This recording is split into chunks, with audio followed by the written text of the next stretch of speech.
the same people who are against our fossil fuel industry, they're against coal, they're against natural gas. And natural gas, of course, because of its innovations made there, it's been able to actually reduce our carbon emissions significantly.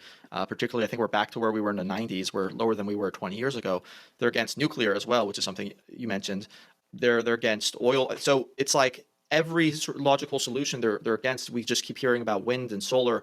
Wind and solar, it's not realistic today to meet existing demand, much less growth. And this administration, even though they purport to want to expand that, they're making decisions that will inhibit our ability to be energy secure. But this administration, earlier this year, there's one place in particular, it's called the Twin Metals Mine. It's located in northern Minnesota, and they revoked the leasing rights for this mine, thereby cutting off the ability for us in the U.S. to mine the very minerals that are going to be needed to expand wind and solar and other electrification goals in this country. And so what it does, and what you rightfully alluded to earlier, it ships all of this development overseas to places like China and India, where there's questions about their labor practices, and there's also concerns about the type of environmental protections they may or may not have in place as they're going about extracting these materials.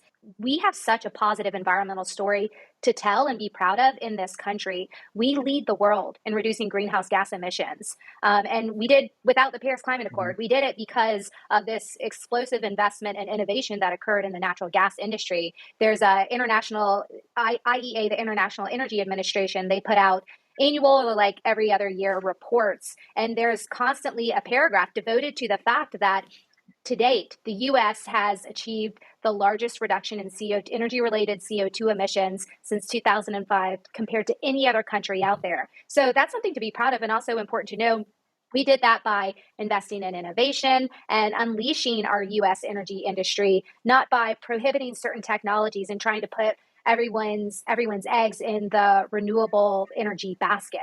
There's nothing wrong with the renewable energy basket, but our energy system has to be much more diverse in order to not only meet the demands that we have today, but also to meet the growing demands that we know are going to occur in the future. And the ESG component, that coming in, again, it's largely a marketing gimmick. Putting such a greater emphasis on ESG, I actually think it lends itself to bad financial outcomes, and then it also lends itself to broader consequences now that the federal government, via the SEC, is looking to adopt an ESG style approach in terms of requiring companies to disclose additional information.